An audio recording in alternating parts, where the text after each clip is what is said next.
All right. All right. Ready? Yeah, I'm ready. Don't get serious now. I didn't like how you got serious. I'm not serious. I just had to posture up. Okay. So you look a little taller at the torso? Yeah, a little bit. I'm a little shorter in the torso. sorry. All right.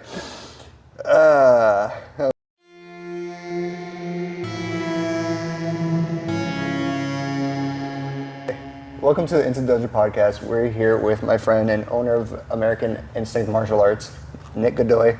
Tell us a bit about yourself and yeah. Well, so I went to martial arts school. I opened it back up in 2013, and I've been just very passionate about martial arts. Been training martial arts since I was 4 years old, and trained in different styles, and just always had a passion for it. Not to say I didn't try to quit a bunch of times, but luckily my dad, Like all of us. well, yeah. My dad wasn't one of those the parents of today where they just let you quit whatever. Yeah. He told me, keep going, get your black belt, and if you don't want to do it anymore, then you don't. And luckily, I did that, and I kept going. And I enjoyed it. So you started at 4 years old? Yeah, I started. Oh, that's at 4. crazy. I didn't know that about you. Yeah. Oh, wow. So I started really, really young. Like pretty much it was like almost all I did. And then since I got into competition, I was just training like Monday through Saturdays. Sundays were like my only day off, but not a lot of people know this, but I didn't even learn how to ride a bike until I was like 9, just because I was just so busy training all the time. I still don't know how to ride a bike. No? I gotta teach you, bro. I learned how to go forward a bit, but I never learned how to turn. No? I never got dude. the turning freaked me out. I was like, yeah. That's crazy, man. It says a lot about me. Yeah. So what style did you like train in? So my first instructor, it was at Instinct Martial Arts. It was kind of like a hybrid style where it combined like Taekwondo. He would say Kempo, but we didn't really do too much Kempo, and more like Goju-Ryu karate intertwined. Okay. So all in one, and it was just like kind of like his system. It was like, I guess one of the first back in the 90s in Miami that was like kind of like a hybrid system, as you could say. Yeah, because this was a long time ago. Yeah. So thanks. I'm old. So like, I mean, you started at 4, so there's actually like a hard question, I guess. Like if you can even think about it, like what made you start? Funny thing, I didn't even ask my dad to start. I got in trouble at school. So I was only 4, but apparently I had like a temper as a little kid, and a kid kept pulling at my book bag in school, and I had a Velociraptor Jurassic Park book bag, and I had just seen the Jurassic Park movie. That's what's up. So I didn't know anything about punching or kicking. I just saw dinosaurs biting things. So this kid kept pulling at my bag. I told him to stop. He didn't stop, so I bit him in the arm. Bit a chunk out of his arm. You bit this kid? I bit this kid. You did some Krav Maga shit, dude. You bit this kid. Funny thing is about Krav Maga, I was actually, I went to a Hebrew school for in kindergarten, yeah. It was right across the street from my house, and it was a private school. It was a good school, so. But I was there, and then I remember they sent me to the office. They called my dad, and my dad had come, and they had to talk to him. And so is that school like primarily like gonna be like Jewish kids? Yeah. I was like one of the few that was not Jewish. Because you're not. Yeah. Okay, because I was like, actually, I think from what I remember, me and this one kid who was like, I think he was Iranian, were the only brown kids in that school. Yeah, dude. He was my boy, dude. we like linked up. But that's crazy. Yeah. Well, and the kid that I bit, actually, me and him ended up becoming like best friends. And his mom worked at the school too, so it was cool. But then it kind of worked out. Yeah, it worked out. We became friends after. It was more of a passionate thing. No, not passionate. But yeah, I didn't know what to do. I didn't know how to control my emotions. So my dad picked me up, and he was like, "Listen, I'm going to put you in martial arts," because he did martial arts. So he called around, and not a lot of schools took kids that young. So he called a school over off of Sunset, and I forgot the name of it. But they said, "Oh, we don't take them that young." But then they referred me over to Instinct Martial Arts by the Falls, and then there they said, "Yeah, we'll take them." I was like the youngest one at the dojo. Oh, that's cool though. Yeah. So for the longest, like everybody was just like beating me up because I was the little one. I was the baby. Nice. So your dad trained too? Yeah, my dad trained. What did he train in? He did Goju-Ryu as well. Okay. Yeah. Like more like traditional Okinawan. Yeah, he did traditional. Man, I forgot the name of his original instructor, but him growing up, it's funny. that's how he knew of Herbie Thompson, you know, someone that was also kind of like, you know, very active in my martial arts journey as well, because him and my instructor were like best friends. But when he found out that my instructor was friends with Herbie Thompson, that's what also like triggered like a green light for my dad. That's you know, cool. 'cause he's like, oh, he knew of him. Nice, nice. Back then he was like a champion and stuff like that. So everybody knew of Grandmaster Herb. Nice. So Cool. And then you competed for like a bit and stuff, right? yeah, I competed hard until like my teen years, and then in my teen years, you know, getting caught up with teenage stuff on and off, and then on and off too into adult, and then yeah. But I always just enjoyed training too. Like to me, I feel like some of my best memories were just training in the gym at the dojo. I mean, like, you know, competing is just one small aspect of. yeah, 100%. I do feel like it serves its purpose. It gave me a lot of great memories too, because I got to travel. I did the NASCA circuit and stuff like that. But back, you know, it was tough too, because with my parents not having like, you know, a lot of the funds, it was just always hard to keep up, you know.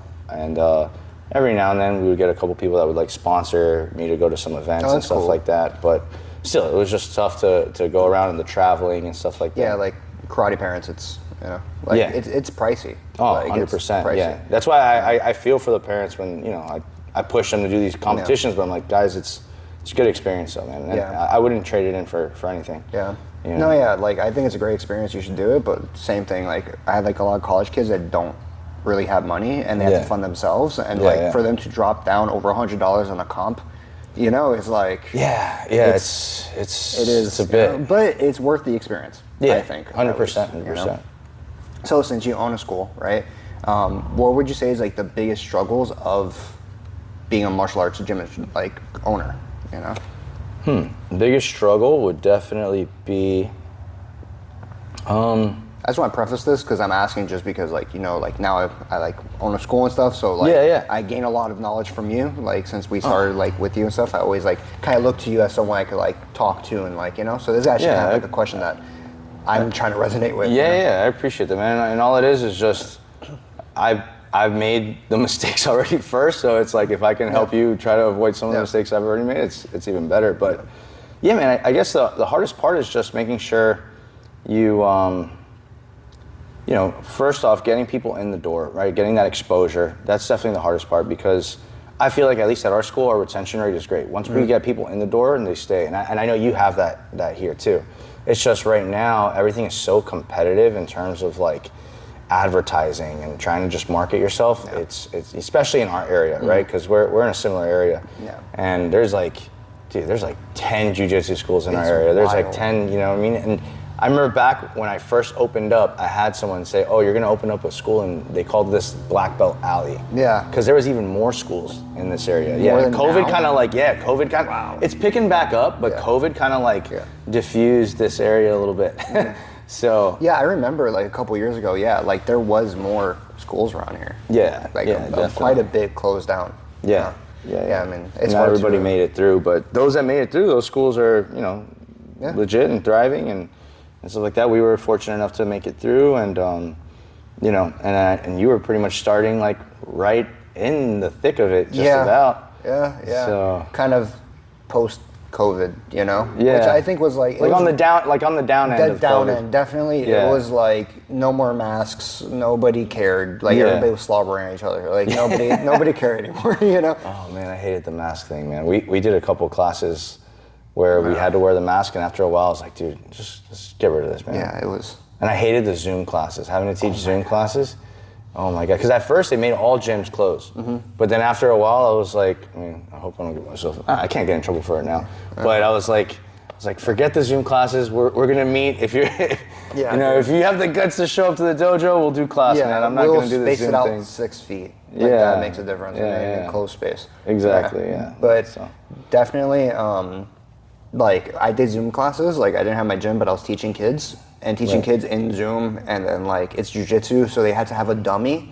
Yeah, that's so difficult. If they didn't have a sibling, and even then they would start arguing, the siblings, like on Zoom, so you have to like yell at them through it, you know, and like that was awkward. And I can only imagine it being even harder, because like jiu-jitsu, like all right, like all martial arts, yes, you could technically, you need a partner, right? It's always better to train with a partner because you want to be, have a realistic approach and understanding of application. Mm-hmm.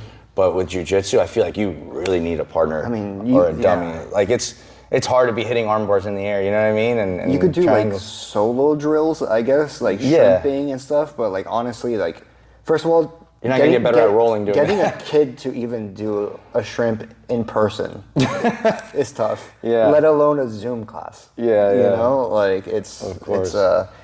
That's bad times. Well, speaking about positive things, what's your favorite part about running a gym? Being able to make an impact on lives, and especially like seeing like a student. Like I've had my fair share of students who have come through our doors and they've been either problematic, get into trouble, or lack of self-esteem and confidence, and then just seeing them kind of build up and gain that confidence, that self-esteem, and just seeing them grow, man. And I just feel like, martial arts in itself really does that. It gives you like a sense of, confidence and ability and understanding of yourself and knowing what you're capable of. And then I feel like anything that makes you work hard, like training hard work, sweat, anything like that, gives you a sense of confidence that you can overcome a lot of stuff. So I just feel like that's the most rewarding part, is being able to make an impact. Yeah. I remember Joe Rogan, when he got his black belt in jiu-jitsu, he said something that really resonated. He was like, martial arts is a tool for human development. Yeah. Like, and I find like, it's true, like martial arts itself, like the act of martial arts, you can learn self-defense, how to fight, whatever. Right. But, there's an airplane. Oh, that's awesome. But, to me, it's like the tools of like learning how to like commit to something, dealing with something very difficult, all of that, that's like it's the tool to develop you. Oh, yeah, like 100%. it's like the vehicle that kind of like helps you develop, Like, Absolutely. We're kind of missing that in modern times a little bit when it comes to martial arts. Oh, I think so too. I feel like the thing is, martial arts has changed, right? Like we've evolved. Like you want to do a mixed system, you want to do mixed martial arts. You got to learn different forms of combat in order to be able to defend yourself. Especially now that everybody knows a little bit of something, right? Or everybody's done a little bit of form of training. Yeah. But I feel like a lot of schools have just focused on that and cut out a lot of the traditional aspect of the martial arts when it comes to the respect. There's a reason why, classes would start with bowing, and the classes would start with like, even something simple like a creed or something, just to like remind yourself of like the values and virtues of the martial arts. Yeah.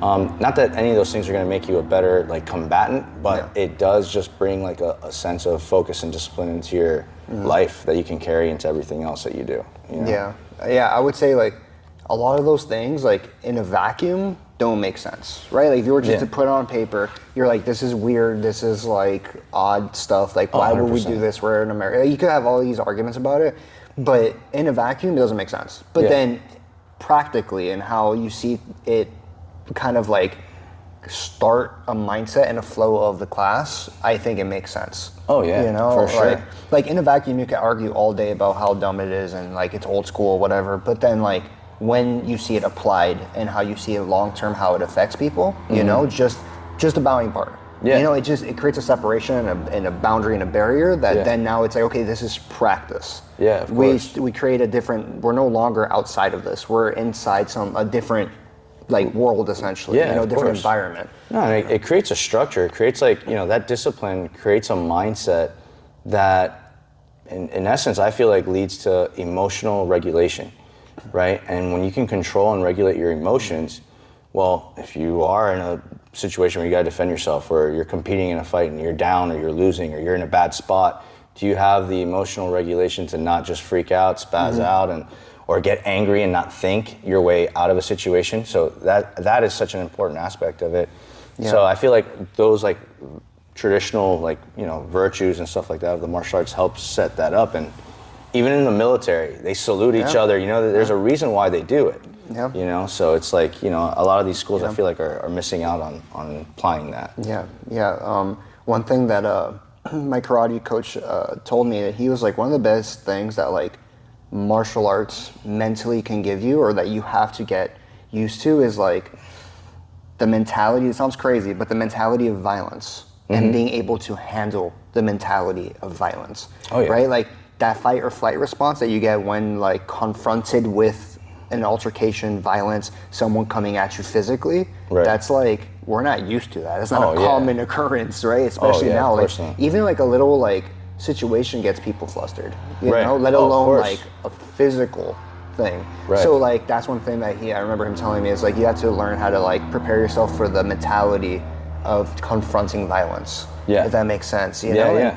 And then that comes with a lot of like having to regulate yourself, like you said, especially with kids, you know? And then, or even adults, right? Because they've never dealt with a high intense situation, you know? But yeah.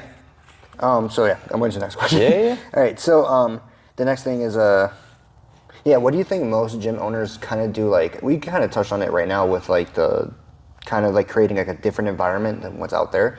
But what do you think gym owners and coaches do wrong, essentially? Like a common mistake. Okay, one thing that I noticed, and I just came across this ad for, I'm not gonna name the gym. But they have a very similar name to me. We're starting drama. I'll say it, they have a very similar name to me. The guy was being interviewed, and he, like in his interview, he was just talking about how his style caught his attention because he was going to do these other more traditional styles like Taekwondo and this, like, and that. And then the way he just like explained it, it just sounded like he was trying to bash the other styles and put his style up. And I think that's a very bad thing to do as a martial artist because, you know, even for example, I might not, and I hope no one gets offended, but I might not be the biggest fan of a certain style. But I do understand that there are things that every style has that you can use for you. You know what I mean? What works for me might not work for you. What works for you might not work for me, right? But, you know, I had a friend one time explain that martial arts is a little bit like eating chicken wings, you know what I mean? Like you try different flavors, different sauces. And he, I heard him say that to even my kids once when we were cross training, and I was like, man, that's actually a pretty cool analogy, you know? So it's like, you know, not everybody likes lemon pepper wings, but hey, I like lemon pepper wings, so I'm gonna put that into my basket, you know? So just things like that I think a lot of martial arts owners tend to do is just bashing other styles and just propping up that this is the one and only style that works, and it's like, that's not true, you know? And you see that on both sides, by the way, traditional and non-traditional. 100%. I see a lot of the old heads always bashing, like, oh, you know, back in my day, and like, yeah, but back in your day, your guys weren't as athletic as these athletes now either, too, you know what I mean? So, but, you know, things change, times change, but I just think there needs to be the respect of evolution, and even like, for example, you know, I'm sure you've seen it in the Jiu-Jitsu community. Everyone always says Jiu-Jitsu is the #1 art of self-defense. And we've had this conversation. It is very effective, very like necessary, you know what I mean? But I don't want to say that one art has to be the most effective. Like you should learn multiple different things. And I know you teach that to your students. Well, you know I think we live in an age where like, we're no longer, UFC 1 happened. Right? Like, modern MMA is a thing. To say that your one martial art is the best is we've already seen it, like what happens, right? And like, we already see like kind of the best thing is going to be a mix, or at least somewhat of an understanding of like the main aspects of human combat, which is going to be like grappling, striking on the ground, like interplay between standing and on the ground, right? So like, we kind of already know that. So to even say like yours is the best, even with jiu-jitsu, right? Like jiu-jitsu is the best, boxing is the best, whatever. Like it's all kind of like, we already know. You're just selling something.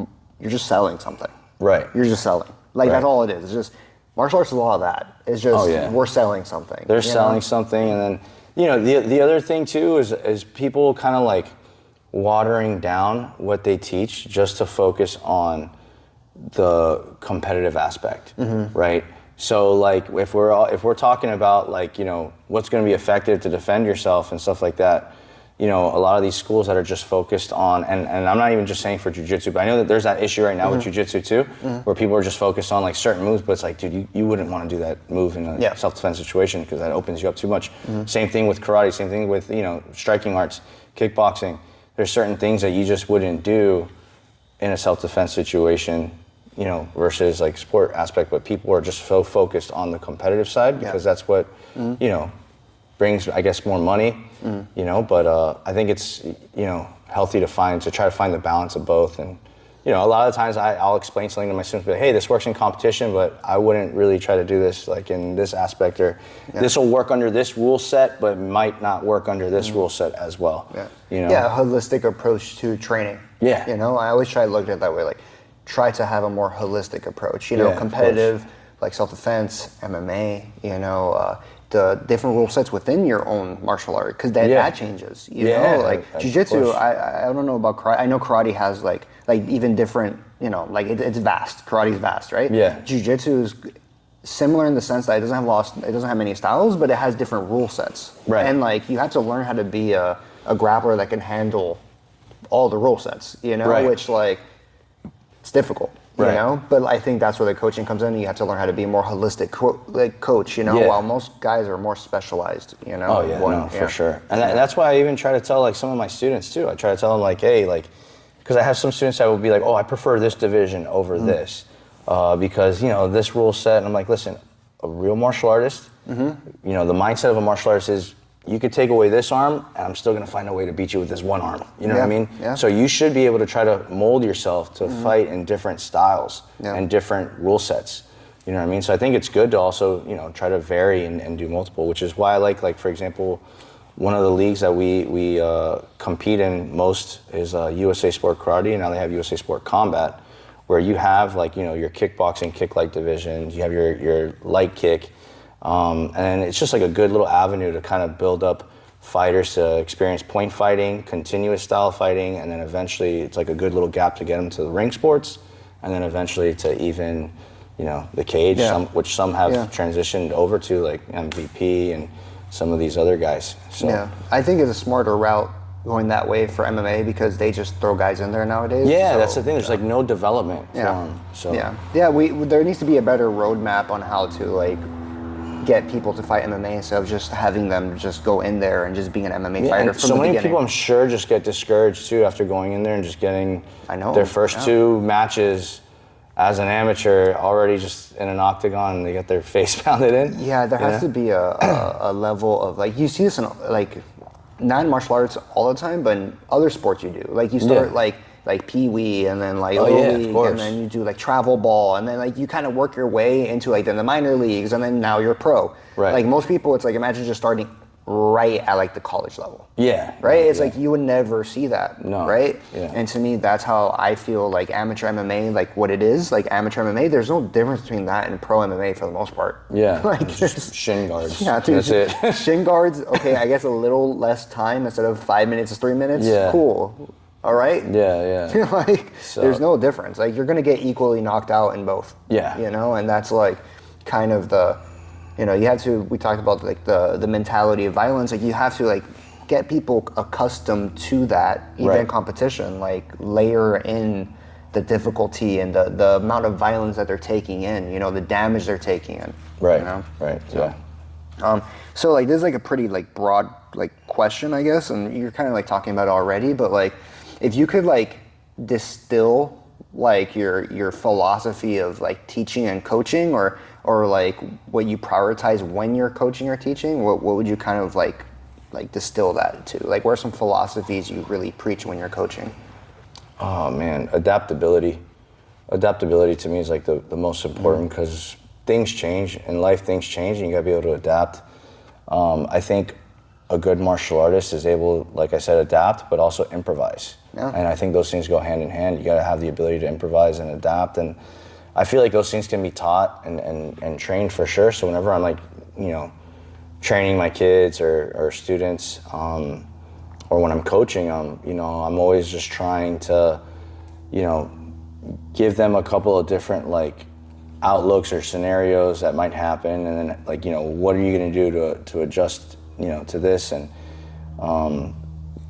yeah, to me, that's just the most important thing, is being able to do that. So that's why, you know. It's kind of what we're talking about already. That's why like we're kind of talking about it. I feel like that's like a big thing of what you talk about, because we talk. It's like that's like a main thing you talk about is like you're very open, and that's kind of like what bothers you about someone being like, "This is the best style." Yeah. Because it takes away like, well, now you're closing doors. Like now you're taking putting yourself in a box. Yeah, exactly. And how are you going to improvise if they take those tools away from you? Which is kind of like, that is like what martial arts is. It's like, right? It's like being able to handle adversity. It's like kind of like what it is. Exactly. You know, like it's kind of weird. It's like, okay, styles are like an expression of how to deal with adversity in many ways, like physical adversity, but then so you're kind of taking away the adversity part, and now we're just going too much into tradition or, you know, rule sets. And, exactly. Like, and that's why like I'm big like on like, you know, growing up I loved Bruce Lee, you know what I mean? I still do. And you know, the fact that he was just so open about like, hey, you know, you know, you don't need to put yourself into a box, don't confine yourself. Now, do I think he also kind of like went to some extremes? I think so. I know he wasn't a big fan of like, for example, kata, but I believe kata serves a space in training as well too. You know what I mean? One of the things that I thought was cool with the jiu-jitsu we trained was there's even a form of kata and they in were there too. You know, kata, So I think it's pretty cool, man. And like, you know, I just don't like closing yourself off in a box. And even before Bruce Lee, I know he gets all the credit for like being the grandfather of MMA, but there was people before him that were already cross-training different styles. Gogen Yamaguchi. Yamaguchi, you know, he was the cat, right? Yeah, the cat, short little guy, but he did, you know, he did Goju-Ryu. I believe he also even did, you know, other styles of karate too, and I think he even did some Chinese styles as well.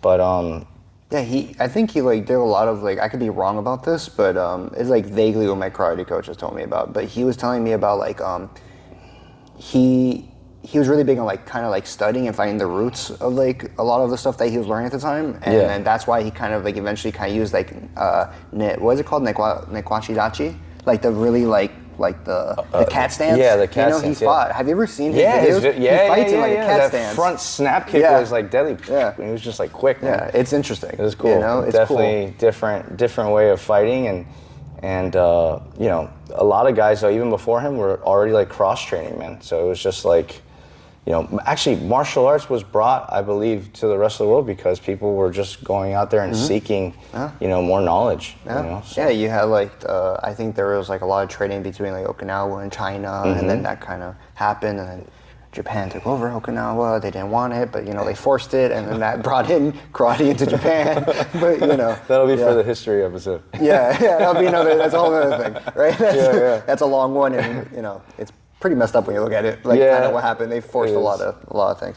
But yeah, so it's funny, a lot of those things I was going to touch on, but so what would you say, this is kind of going back to like competition. Okay. What would you say like are really good attributes for like a point fighter? Like if you were to get someone from scratch, which I'm pretty sure you have, right? Or like what would be the best attributes? Or like a video game, like what attributes would you want them to have physically, mentally, tactically? Like if they were just like raw, just like a video game. Like you're making like a UFC character, right? You give them the cool so I can like build my own point fighter? Yeah, 100%, yeah. Dude, man. Hairstyle and everything.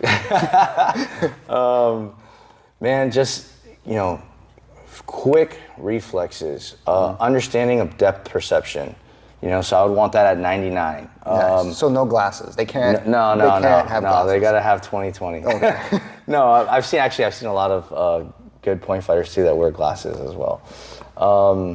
Good footwork, and then just, you know, having, I guess, not having the fear of just commitment, right? Like 99% commitment, because in point fighting you got to commit to your attack. If you go in halfway, that's when you get caught. You know what I mean? Like you got to fully commit. If you're gonna go in with that blitz, you got to. That's the hardest transition. Yeah. From like continuous fighting and point is like that. You know, like most people do it the other way around. Right. I started the opposite with continuous then 2 points. Yeah. And like to me that was the hardest thing, is like that feeling of like, okay, like you have to like blitz, like explode and just like whatever you live with it. And part of the training that you do is sometimes you just got to drill that blitz and know you're going to eat that defensive side kick to the face, and you're going to, learn from it. You're going to get better timing, and because you don't want it to happen again, but you're not going to be scared of it, and it won't catch you off guard, you know? So it's a little bit of that, man. And just definitely would like someone that's rangy, long limbs, long legs, long arms, because then they can control space better. It's all about controlling space. What would be like the main tools? Definitely got to have your blitz. You got to have a good high front leg. Be able to get that knee up, chambered high is a good, strong ability to have. It's not the only one you need. I've seen a lot of fighters that don't get their legs up and they have good timing. Timing is definitely, everything though, man. There's a lot of guys that are just, you see them like, all right, his kicks are not that phenomenal. He doesn't look that strong, but his timing is right there. Like he'll make you miss and capitalize off of it. Yeah, and it's funny because like it's hard to sell karate nowadays, right? Sometimes, right?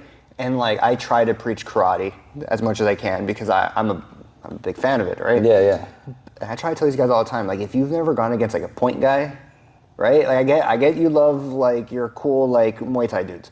You go against a point guy. The speed, like it doesn't look like anything, like you said. Like when you look at it, you're like, But then when you're in front of it, it's like just the stance and the feints are just so intimidating. Right. And then you go to do something and they're already touching you. Right. It's like you don't even realize, and they're like right here, and you're like, man, that's the hard adjustment, Oh yeah, like, for sure. Yeah. But so you would say like the ability to just like go, that would be a big one. To be able to go and timing, and then stamina too, because really in a point match, like in the style of point fighting, you got to be constantly moving. You know what I mean? You don't want to be a stationary target. But that's also one of the transitions too for a point fighter when it comes to doing an MMA match. When you have a longer round, you know what I mean? You're not going to be able to be moving all this like, I don't want to say wasted movement, but it does tire you out. So you got to kind of find a balance of being explosive. And I think MVP does a great job of doing that. Like I think Wonder Boy also, the fact that they can, I would say MVP, he doesn't bounce as much, but like Wonder Boy will bounce 5 rounds. It's crazy. The calves are crazy. He will bounce for 5 rounds, dude. Like that's wild, dude. Like that's crazy. His output and the way he fights obviously is different than MVP. Like MVP is like, like you probably know better, but like he like explodes less, but it's like he blitzes harder. When he does, when he finds the opportunity and he does go for it, he goes for it. So his output's not going to be as much because you can only do that so many times. I think MVP has like more knockouts too than Wonder Boy. Oh yeah, also, definitely. Right? Yeah, definitely. So I think that's the thing. That's where a lot of that power comes from the timing, the motion going forward. Yeah, he catches a lot of those guys. Dude, like that dude, he doesn't get touched. It's crazy. That's one of the great things I think about like point fighting. That's why I think you're now seeing a lot more success of point fighters that learn MMA and then it translates, to the UFC and to the octagon. Well, like on that, because that was going to be my next question was like now if you were to build an MMA fighter, what would that look like? Oh man. Right, isn't like actually what I liked about how you answered the last one was you didn't go into. I asked you like, what are the tools? And most people, right, they would have been like this kick, that punch, but no, I can tell you, coach, because you were like, it's not the tools of kicking and punching. A lot of it has to do with like craftiness, the having knowing like timing, a lot of that, right? The confidence to just do something. Right, that's far more important than like, cool, you have a good side kick, pretty. Yeah. But like, can you use it? Yeah, exactly. Like maybe some guy with a backhand. Yeah, that would probably be better than a side kick if you don't know how to use a side kick. I see some guys with the ugliest kicks, and they still find a way to like score with it because they just have the timing. That's funny. Yeah, that's how I know. And even in the UFC, dude, you look at someone like, and we've spoken about this. I know you're a big fan of him. I can't stand watching him fight, but Dominic Cruz. Yeah. Back in the day. Dude, everything looks so awkward with that guy, but he finds ways to win. He looks like a Muppet sometimes. Yeah. Like they'll have like highlights and he just looks like a Muppet. And it's like how do like it's hard to read his movements. You know what I mean? So that's what I think he'd be one of those dudes that you're in front of him and it would be weird. Yeah. You know what I mean? Like you're like, I don't know what the hell's happening, you know? Yeah, absolutely. Yeah. But so if you were to build an MMA fighter, how would you do that? Oh man. Okay, I guess maybe I can answer it this way. I would like to give them a good strong foundation would be wrestling, point fighting. I would say definitely I want them to know, like, you know, Muay Thai knees and elbows. I want them to be good with that front leg. I don't think there's enough people in MMA right now that are successful with their front leg. They're starting to become more guys, but you know, front leg side kick to the knee, front leg, you know, you can use that front leg like a jab. People are using the front kick a lot, but I feel like if you could angle your body a little bit more to the side and use that side kick and make it snappy. What about the leg kicks? Oh, of course the leg kicks, But what if they leg kick you if you're sideways? Oh dude, you that footwork will get you hopefully in and out, you know, of trouble. That's like the number one like myth that people, they're like, the leg kicks are gonna kill a karate guy. Show me one. Dude, that's why in modern times, you know, show me one. That's what was good about old Connor. You know what I mean? I felt like old Connor had that stance and he had a lot of success with it.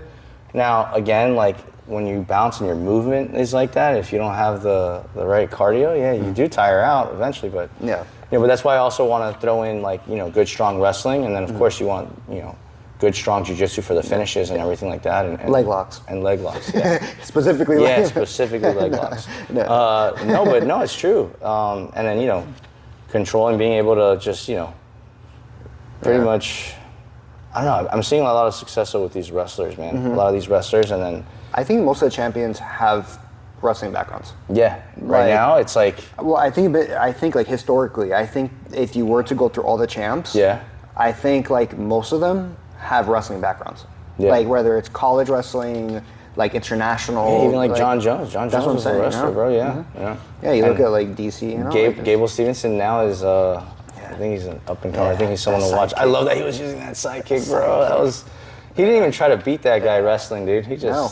That's what I like. Is like he looked good standing, which is crazy. Yeah. You know, and like there's guys like Bo Nickel that tried doing that. Yeah. But man, like this guy looked really impressive. Yeah. You know, I'm excited to see more of it. He was creative with his striking. Yeah. You know what I mean? It wasn't just traditional like. I can boxing. tell he's training with John Jones. Yeah. Sure. Trying to go for eye pokes and the whole thing, dude. Eye pokes. It's the gloves, man. It's the gloves. Supposedly he, I don't know if I can say it here. Okay, well, that's for another one. That's for another one.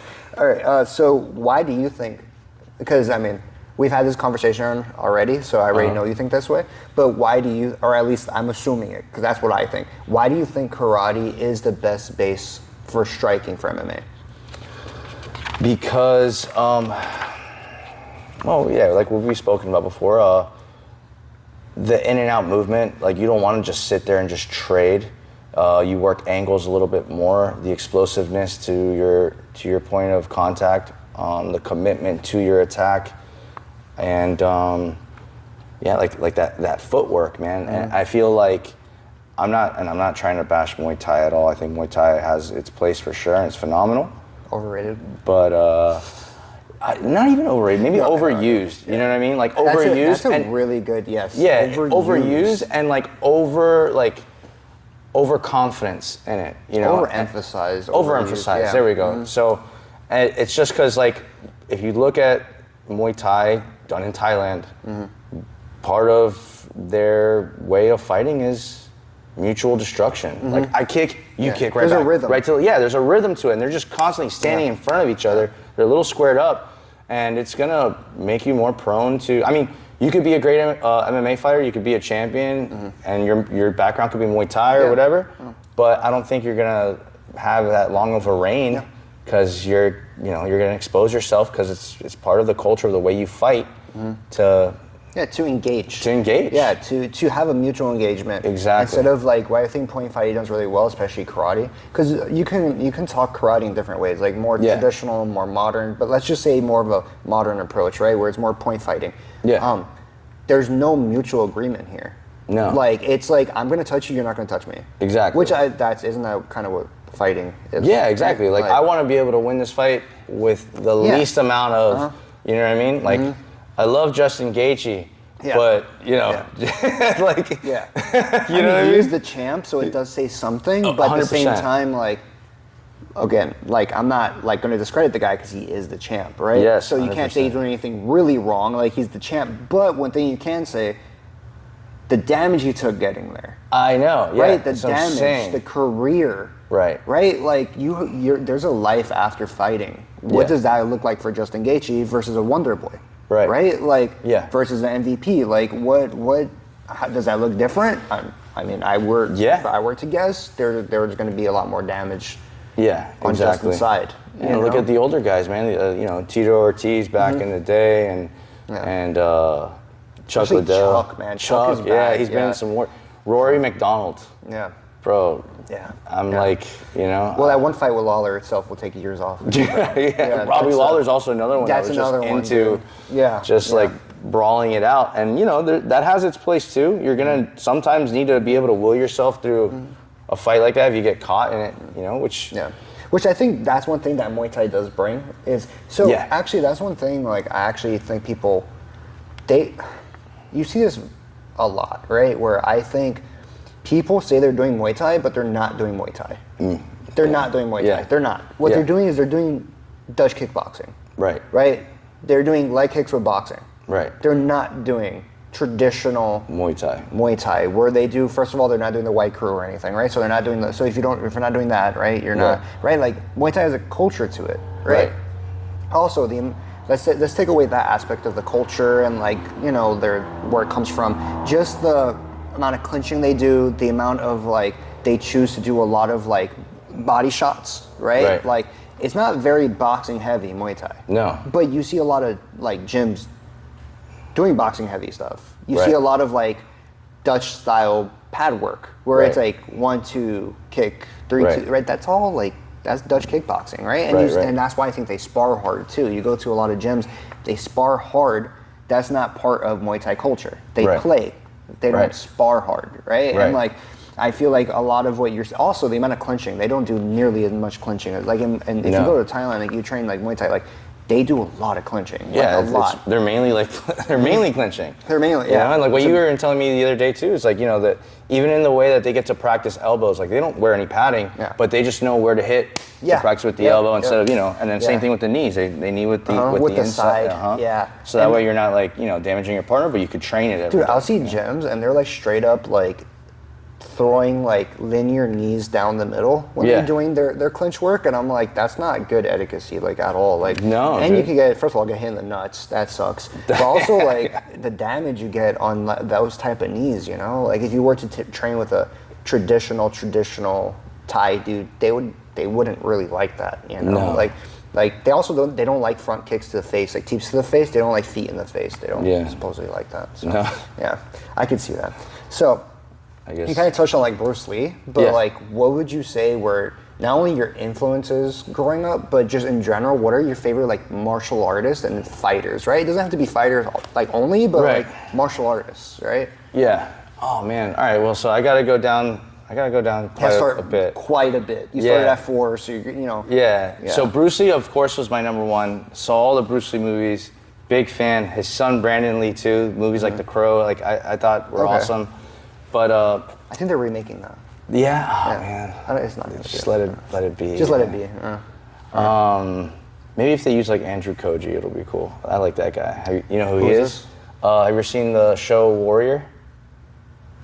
So Warrior was actually Bruce Lee's version of the show Kung Fu that Dave Carradine did. Okay. Right? But Hollywood got involved. They kind of like took his script, didn't let Bruce Lee star in it, and kind of just changed his script. So his daughter, years later, got like, you know, made this show Warrior with the original plan of how her dad wanted to set it up. Okay. Awesome show. The actors are great. The fighters on there are awesome. The choreography is amazing. Andrew Koji's like the main star, playing the guy that Bruce Lee would have played. And he does like his like little Bruce Lee-esque type of moves, but still doesn't look like a cringy knockoff of Bruce Lee, where a lot of people do. In the past, after he died, all those movies. Yeah, you had like the Bruce Lee. Yeah, Bruce oh my God, it was so bad. So bad. No, but he has his own thing, and then every now and then, just like you could tell, like they're doing it to like pay respect. He'll do like a little like thumb thing, but then he it'll. Cool. So it's really cool. Yeah. He's awesome, but. Back to like my childhood. So Bruce Lee, Jet Li for sure, bro. Jet Li movies were so freaking dope, man. Yeah, like Fearless and stuff. Oh, like, Fearless was so, dude. That movie, honestly, not just because of like the fight choreography and stuff. And I'm not even a huge fan of like that Crouching Tiger, Hidden Dragon style of like choreography, but the story behind that movie it's actually good. It's good, and it's like loosely based on a true story too. Oh, I didn't know that. Yeah. Oh, so wow. that Wushu Federation that he ends up creating was his actual Wushu Federation that was created, and they really did have like a fight with like a British guy that went there and was insulting Asians and stuff like that, and it tracks. he went and fought him. You had a lot of that going on, you know? Yeah, and a lot of that was influenced in some of Bruce Lee's movies too. Oh, that's cool. So, yeah, when they have like the I guess the Japanese and the Chinese battle thing going on, some of those like battles, they're very similar. But anyway, so those guys, Jet Li, fighters, like more like fighters. I liked, let me see, I mean, I was so big on old Connor. I thought, I was like, bro, if this guy keeps up, like he's putting like karate like on the map. You, me, and my younger brother, we could start a whole fan club, bro. Dude, like, I was totally a Connor fangirl back in the day. old Connor, bro, like old Connor, like before he even fought like Nate Diaz. Like to me, that Connor where he was like hungry, he was like spitting amazing shit, like true martial art, like innovative, like very. It was like no one was speaking like that back then. No one was speaking like that. No one was taking like their like body movement and footwork as serious as he was. You know what I mean? I just thought that all that was phenomenal. Yeah. It sucks for him to kind of like become what he kind of was against. Remember the whole stuck in the mud thing? Yeah, Then he kind of became that, which is kind of crazy. It's like, how do you lose the plot that hard? You know? I know. It's kind of crazy. Yeah, I think the Mayweather, the boxing kind of changed his approach big time. And he just went like more heavy on, you know? Well, he said he was going to make generational money and then bounce, but he didn't do the second part of that. No, he didn't. He made the money and then he should have. He overstayed. Just, he overstayed, which most of these guys do. Yeah. I think John Jones is the GOAT, not just because of like outside of the cage.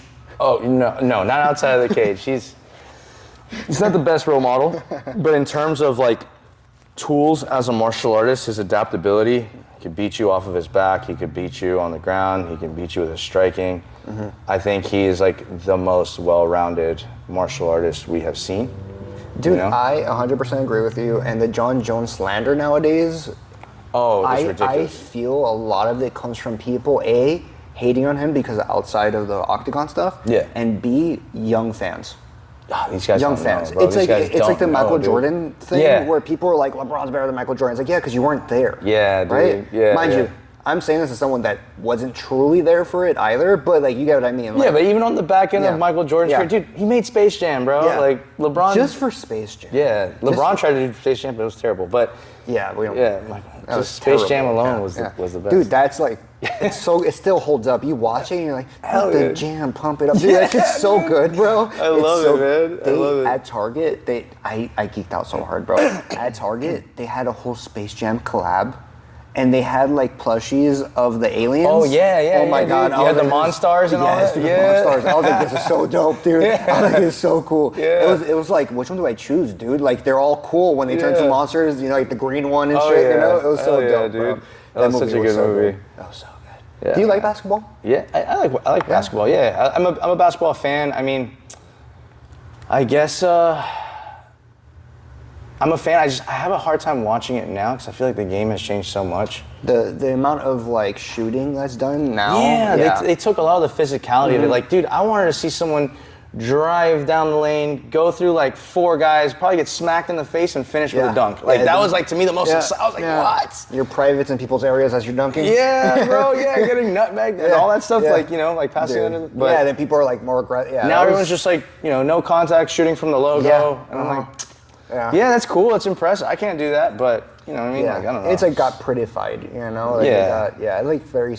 I mean, obviously they got to bring the contact back a little bit because it wasn't a game where it was supposed to be a lot of contact. It's not like football, but now that there's even less contact, it's just kind of like all sports are like this now. Like the whole like what's it called? Like with quarterbacks nowadays, how they take care of them and like Yeah. it's the whole thing. You know? Yeah, Like, yeah. I mean, but at least still with the football, because I'm a big football fan. Like, at least you can, you're still getting hit. You know what I mean? There's still the contact, but yeah, they have made it a little bit more annoying. Like, I remember growing up having like the jacked up, you got jacked up like top 10 like hits. Yeah. You know what I mean? And seeing people like.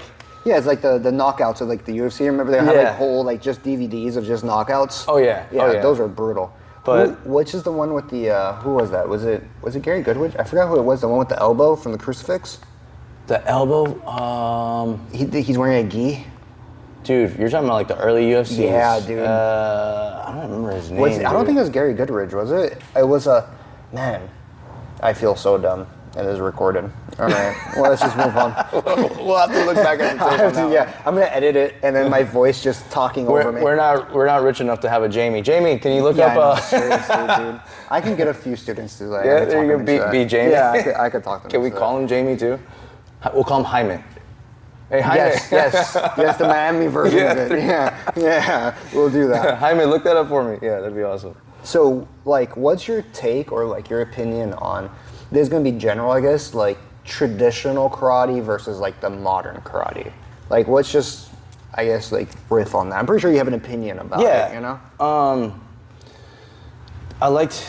So I think there, like with everything, there needs to be a balance, and I think like the intensity and the discipline aspect of old traditional karate should still be alive today, but there are things that I feel like might be a little outdated like now that I don't really care for myself. I'm sure it has its place, just for me, I'm not a fan of.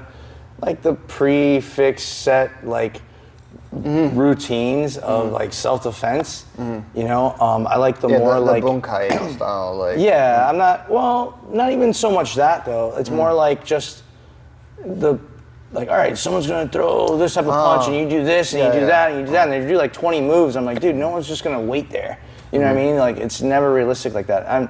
And I get the understanding of trying to put application to certain moves, but I think there's so much better ways of doing that. And I think like the game-based stuff is the best way. Like one of the things that I know you preach big on, and I have like my students doing it often now too, is like, I'll have them, they do a game, right? Where it's like, a realistic like approach, and by game, for the people that are listening, I'm not having them play like little games. Like they're actually doing things like, try to touch your partner's forehead, and then don't let them touch your forehead. And then you're just working on reflexes and things like that. But then after, as they play, they kind of build up an understanding of like the movement and the instinct of what comes natural to them. Then you give them like a little technique, like, hey, try to apply this. This can work, and you give them something else.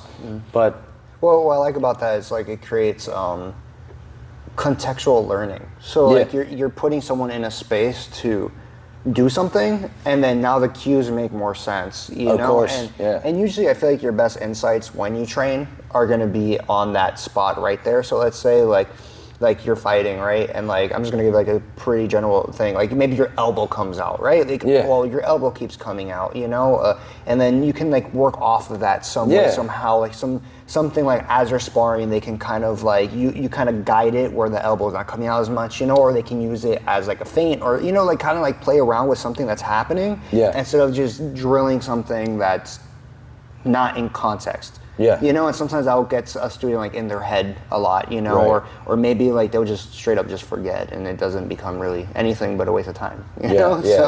But I think, and also I think for kids, because you teach kids, game-based learning, making the class more alive, I think is like the key to teaching a kids class. For sure. Like the more they get the energy out there, I'm pretty sure you can speak better than I can, but getting like the energy out there and like making them socialize, making them interact, making them move, changing things all the time is like how you hold their attention. Of course. Getting the energy out, like especially that, like these boys, you gotta get the energy out. Like, no, dude, even the girls, we got a lot of girls, man, and it's cool to see them like kind of like, they learn faster. Yeah. Oh, especially at the younger age, they're whooping on them boys. You know what I mean? I always tell people all the time, like, we don't start to like, I guess like level the playing field until like puberty. You know what I mean? Just because, girls are very technical. They get their techniques down, and Yeah. And but yeah, man. But you'd be so proud. So like, you know how you did that you came over and you did the backpack game with us in camp. So I was like, I love that approach. So I've kind of been like doing that now, like every week, but with like a different position. Like, all right, we start with the back, and then it's like, okay, what about you're in guard? How do you get out of this? Okay, you're stuck on the bottom top mount. How do you get out of this? How do you maintain this position? So like that, and then I teach them like little like, you know, things like, all right, here is a pass, you know, after they play. So you try to apply it. Then I taught them like another little pass, and then little things like that. And then like yesterday, I was like, all right, guys, you're gonna start in close guard, and then just grapple, do what you remember. Yeah. And I saw so many back takes and chokes, bro. It was awesome. I was like, yeah, it's crazy, right? How like you would think like, man, if I give someone as much information as possible, they're gonna get it, right? But it's not the case. But when you make them just like learn on the fly, bro, like not obviously on the fly, you give them like, you know, you guide them as they go, you give them like games, like you layer the games, but just having them try and do things, like they're gonna learn so much faster, you know? Like I think we learn better on the job, right? Like that's why people hire for like experience, right? It's like being on the job, like doing the dang thing is gonna get you good pretty fast instead of all this like information, you know? Like we live in a world where it's like the more information we have, the better we are at something. That's not necessarily the case, you know? It's kind of like the more you just do the thing and then you're guided through it, I think it's kind of going to be a better thing, you know? Like how many times have you read something and then you're like, I don't remember anything I just read? Oh, that happens to me all the time. Right? Like you're just like, I don't know. Or like you listen to like a whole lecture and you're just like, cool. Yeah. Right? No, but then you do it and then you're like, okay, you know? And then your questions become better too because you start asking, because a lot of like questions are like conceptual, right? But or like something that's like kind of made up. But if like, especially with drilling, right? Like a knee slice. What if the guy does this? Okay, well let's do it. Like have the guy do this. Let's see what happens, right? Yeah. I think it just makes it more pragmatic and makes it fun. I love it, and I love it because it gets the kids more engaged, gets the students more engaged. Like you said, it makes them ask better questions. I mean, every now and then I still have some little kids that'll throw some crazy. Go, what if they throw this and I'm like, dude. We'll get to that later, dude. That's for another day. Like, so I actually want to get into this one. Yeah. Because you kind of like touched on it, but like, what's your opinion on traditional kata? More of, mind you, like I've only done traditional kata, so like I actually don't know much of a difference. So there's actually a question I'm actually like, so what is like your opinion on traditional kata or your take on it versus like a more like modern style kata and like the utility of them, right? Because So okay, I'm glad that I was hoping you would ask this type of question. All right, so I got you. Traditional kata, I love it. I think it's beautiful. It has its place. Now, what I'm seeing now, though, in a lot of our open tournaments, is that it is heavily favored. Now, I think it's mainly heavily favored, like you know, traditional Japanese katas like Goju-ryu or Shotokan, those styles, right? Because they are strong, beautiful katas. They're done really well. But I think also Korean styles like Taekwondo and Tang Soo Do and stuff like that also have beautiful traditional katas. So I think what's just happening is just more people are just more familiar with the Japanese ones and not as much with the Korean ones anymore, which I feel like used to be the other way around. But so now it's just getting like people are just highly scoring those traditional Japanese katas just because of familiarity. Is this more on like? Is this like a different circuit or something? No, this is like even in a lot of tournaments that I've gone to. Not just one particular circuit, but just something that's going on right now. So because I have this question actually. So when you look at like WKF, right, that will be more traditional. Like style katas. Do they do more modern? Are you allowed to even WKF? No, you have to. They usually So I'm not 100% sure on the rule set, but from my understanding, I believe that there's a list that they give out. Like I know, for example, like there's the AAU traditional, karate tournaments. They have like a list of katas that you have to perform. And they usually tend to be very traditional style katas. Like the JKA, they also have like a specific style. Like it has to be like Shotokan or something, right? Or it'll just be like this kata, and then they have these challenges, which I think the challenges are cool. So what is really cool that I don't know if you're familiar with this, but they'll have like a list of katas that you can do, and then you are gonna be, instead of just going up and doing your kata once, like you're battling out. It's almost like sparring, where you're doing your kata and someone else is doing their kata at the same time, and they're both getting judged, and then it's almost like a sparring match, and it's like, boom, this is the winner. Yeah, I've seen this. So they call them like traditional challenges and stuff like that. So those are really cool. Hard to see two katas at once, though. Yeah, but they have like several judges like watching. Yeah, it's not just like still only 3. I believe it's like more. Do they have like them separate? Like these are looking this one's looking at this one, or are they kind of like it's a mix of like all the judges looking? I believe so. I'm not the best person to ask on the rule set of this because I don't really judge that aspect at all. I do know some guys. My buddy has one of his instructors at his school. He's like really awesome, like really big. Like that's his thing, like traditional. And actually, what's cool, check this out, is, and you'll love this, man. He's a very traditional karateka, traditionalist. He's done his fair share of point fighting. He just did his first like full contact kickboxing match at 305 Fights and won. And his big thing is like he wants to show that karate can still translate to this. What's his name? Alec Orellana. Oh, that's cool. Yeah, so nice, dude. Really I love cool seeing guy. that, dude. Yeah. So yeah, dude. I'm like, he's like the best. Like, if you ever want to talk about like traditional kata, like I'd have to introduce you to him. Cool. I mean, I don't know him as well. He's one of the instructors of one of my friends, but very respectable guy, and you can tell he's very passionate about I'm like a weeb when it comes to karate. I love that shit. I love, like, it's good, man. Like, I feel like it's, But to get to, like, the more modern, I don't know if you mean, like, more modern in terms, there's, like, these divisions now where they do, like, flips and tricks and stuff. I feel like my generation, I was, like, really young in it. So, like, I want to say even, like, my instructor's son's generation and stuff like that, and slightly before him were, like, the pioneers of that era. And I love it because it's cool to be able to throw like There's like the more acrobatic style. Yeah. Like, okay. But I feel like it's gone way too like. It just looks like you're just doing an open floor gymnastic routine now, and there's no martial art aspect to it. And I think leagues, even the leagues I go to, need to like tone it down and make a change to the rule sets. Like, why is someone just going to go flip after flip after flip after flip in the same spot? It's like.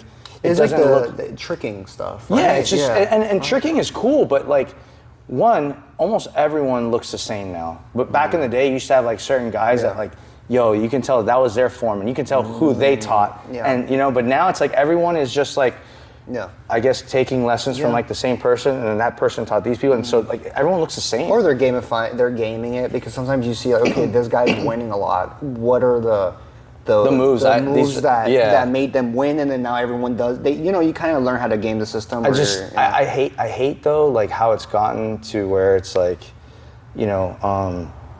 everyone is just like doing like either the same tricks, or it's just all trick based. You'll see like 1 or 2 punch combinations. Back in the day, like our thing was when we would do that. Let's say you did do like a barrel roll, or I guess they call it a B twist now, or whatever. But you want to end that with a kick, so it can look like So it's like you want to add a kick to all your tricks, so it looks sense. like I just did a 360, but bam, I can kick a target with it. And that was the thing too. We would do these tricks, like we would hold a pad, be like, all right, can you hit the pad with it? Yeah. So that way you can kind of at least make it look like a realistic application. So they'll do a move and not even end with a strike.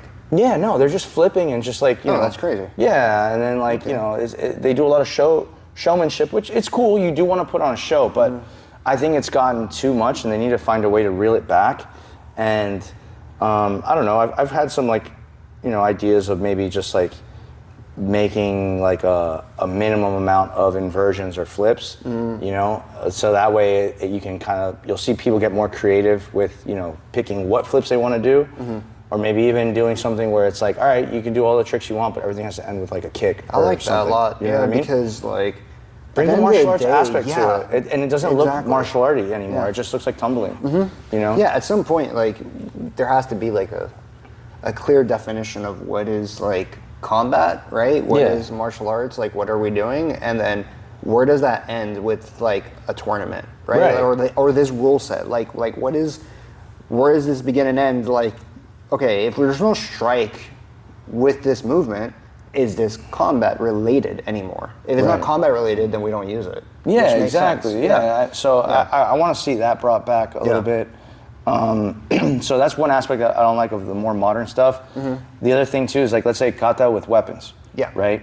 You know, you still have your traditional kata with weapon, but with the open side of it, you know, the more modern stuff, I'm just seeing like juggling acts. Yeah, I was gonna ask you about that. I hate it, bro. Like, okay, if you want to throw it up or whatever, but now it's literally, you'll literally have a sequence where someone is for like 5 seconds, literally just tossing, or whatever, and it looks so bad. It doesn't look like it flows. Like back in the day, people would throw their bow up, turn around, catch it, spin, and then strike. So it just looked so much cooler. It's kind of like the same argument, right? Yeah, like it has is. to end with something of combat. It has to look like martial arts. It can't just look like a juggling act. I didn't know any of this. I thought, dude. I assumed it would end with a strike. That had to kind of be. After, I'll show you some like older videos, and I'll show you like of some of the stuff that's going on now, and I'll let you kind of like pick like what you think. But yeah, so I don't know. I would like to see that like brought back, and I feel like even if, so they call it, there's 2 divisions. They call it extreme, where you're allowed to do the inversions. And then there's creative, where there is no inversions. It's still, like you can't do anything more than a 360. So you kind of stick to like traditional-ish things.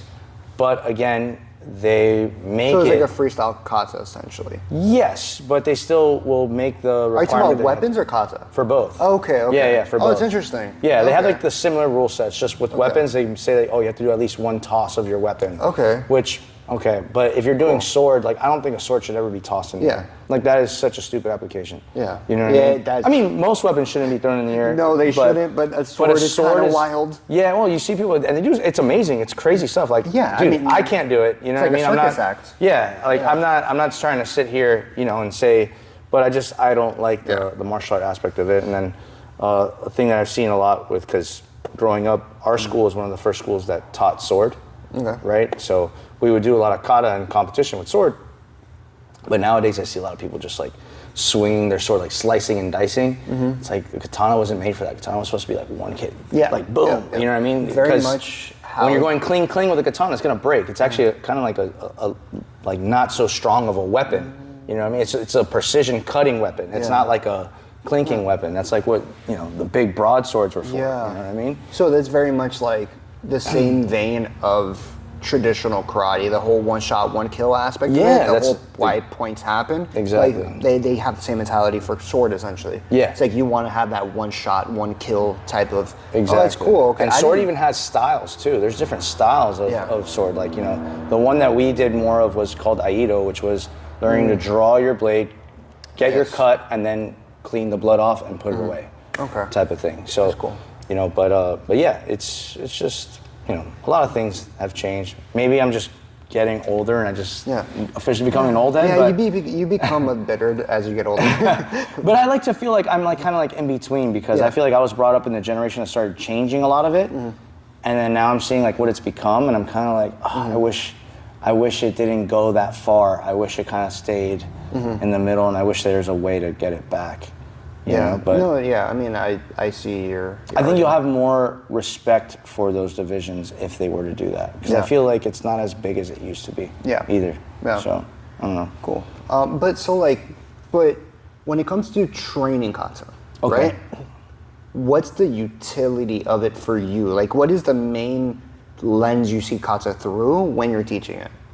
So the way I teach it, our katas and stuff, is I tell people it's a good way to learn to apply certain techniques, and then you want to do your technique correctly, because over repetition, and hopefully it comes out, you know, if you go to block a punch in a street fight, hopefully, you know, through repetition, you're going to have the right technique to block. You know what I mean?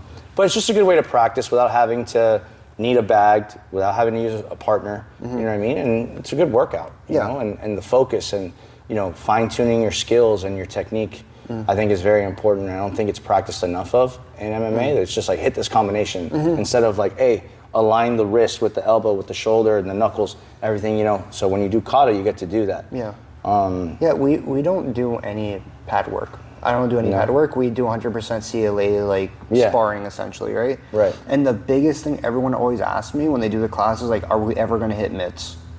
And for me, I'm like, well, No, and the thing is, like, if I do hit mitts, right? Like, I have a couple drills that sometimes I'll do, right?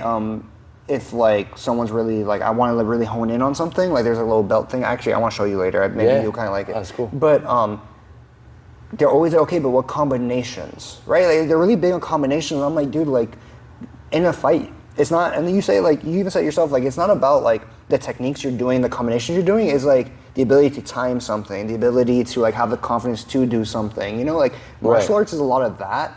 And I feel like it turned very like cardio kickboxing, where it's a lot of like one, two, and I feel like cool. That's a cool workout. It looks good on social media. You look strong, you whatever. But does this actually make you a better fighter? Right. You know? Yeah. And I think there could be an application for it, and too, because I agree with what you're saying. But I'm also like, you know, sometimes being able to know the transition from a cross to like the lead hook correctly you can help practice that, you know, so that way you can possibly come out cleaner when you do apply it realistically.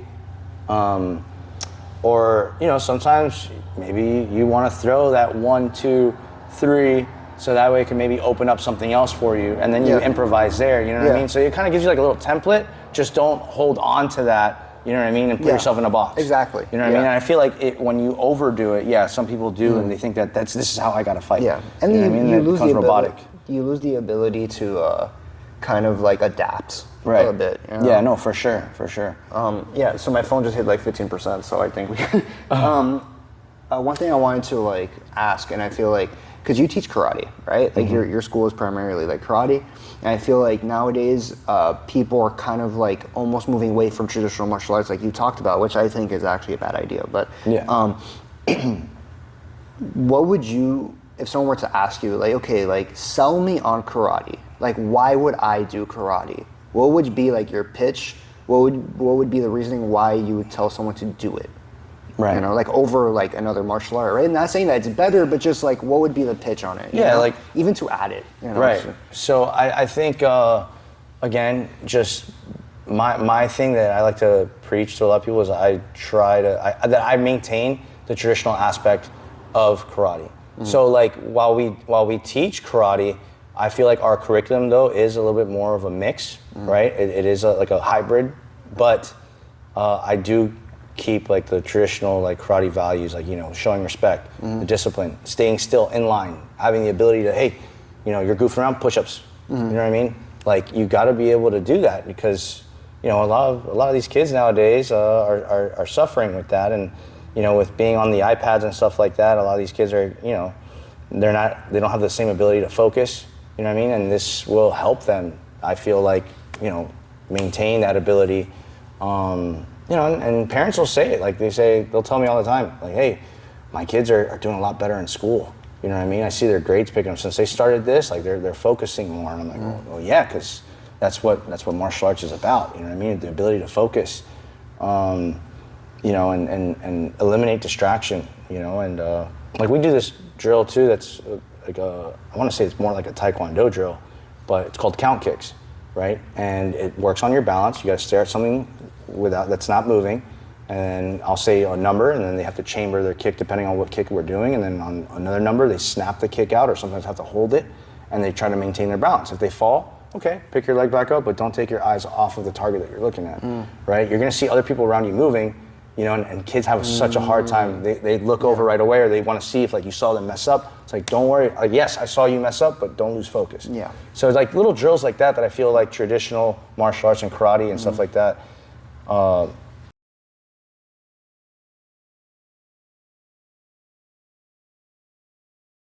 Well, my phone died, so if it ended abruptly, I'm sorry. Is there anything you want to like finish off on, or anything you want to plug, or? Definitely want to plug American Instinct Martial Arts. If you're ever looking for like, you know, karate, striking based, you're more than welcome to come check us out. Also, of course, check out Dungeon Martial Arts. There you go. Into the dungeon. Yeah. And yeah, also I also like to give a little plug to one of the leagues that we're a part of, man. If you ever want to try to, you know, go and compete in striking, you're thinking about MMA and you've just been training but you don't have any amateur fights under your belt, you want to try to find a development for it, USA Sport Karate and USA Sport Combat, they run tournaments throughout the entire country. They're really big here in Florida, but it's constantly growing. They have kickboxing divisions. Some of the tournaments even have grappling now up north, some of them. Cool. But yeah, definitely check it out, and yeah, and had a good time. Appreciate you, bro.